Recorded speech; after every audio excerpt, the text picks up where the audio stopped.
under Hana and now with Norza, where we expect one gold medal at least for the Olympic. Otherwise they'll be in trouble.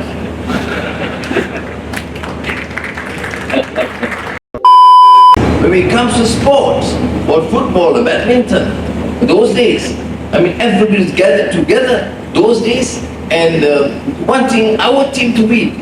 It doesn't matter whether it's a Malay or Chinese or Daya or Indian. We consider them as Malaysian, and that's what I feel we need to promote. But of course, we also need to excel.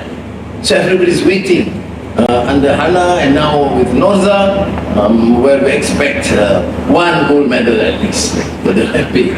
Otherwise they'll be in trouble.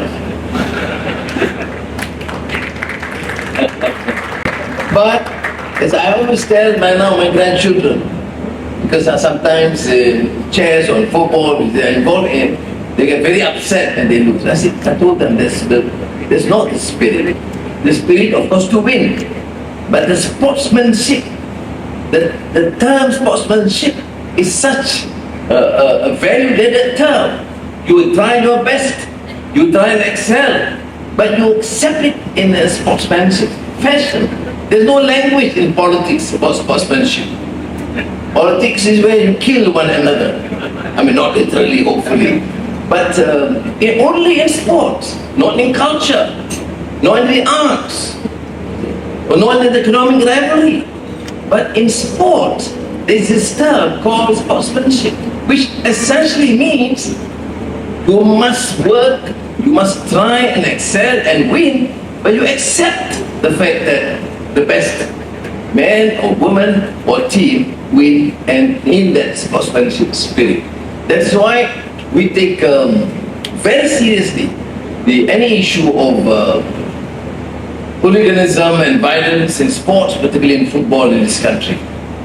There is zero tolerance, because that goes against the very spirit of sportsmanship. Everyone supports their team or their state or their province, but does not allow them to create chaos and tolerate hooliganism. So we'll make a difference. Don't import that culture of hooliganism in sports as you read and see and watch in television from the experience of other countries. More tolerance to this, because to me it runs contrary to the very spirit of sports, of getting people together, knowing the differences, having such a passion. People cry when they win, and they cry when they lose. Which means you cannot deny the passion, but it does not warrant them to take action which runs contrary to the whole spirit of sportsman, or correct me, sportswomanship, whatever. So I think I therefore share my excitement, as you know, about development today, and let me show you. The good news is that in one rare occasion that the Sports Council didn't ask for money from me as Minister of Finance. Oh, what a relief. But let me assure you, tomorrow we have a cabinet. I'm sure Hana will just use the occasion to say what a wonderful event, a wonderful building,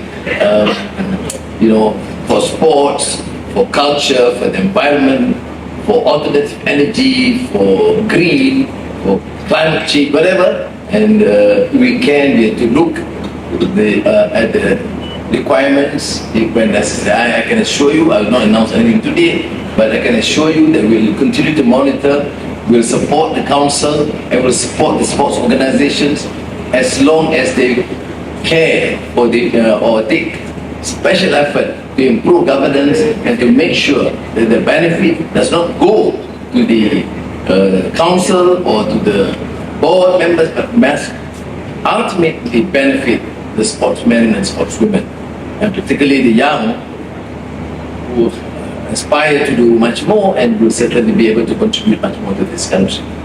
Jadi sekali lagi saya ucapkan terima kasih kepada serta si Norza dan seluruh pasukan dia dan rakan-rakan bandaraya dan stadium, Perdana stadium, KBS utamanya yang telah membantu menjayakan program ini, dan saya insyaAllah akan berikan perhatian. Tadi saya bincang dengan Menteri Hanayu tentang untuk melihat sekali lagi tentang sekolah sukan, apa sahaja yang perlu kita bantu, pastikan mutu ditingkatkan, kemudahan diberikan, dan di samping itu pada institut perpadanan apa sahaja yang diperlukan, utamanya untuk menentukan MRCB yang ingat mesti siapkan, bukan dia mengikut jadual tapi lebih awal dari jadual. Terima kasih. Thank you, Honorable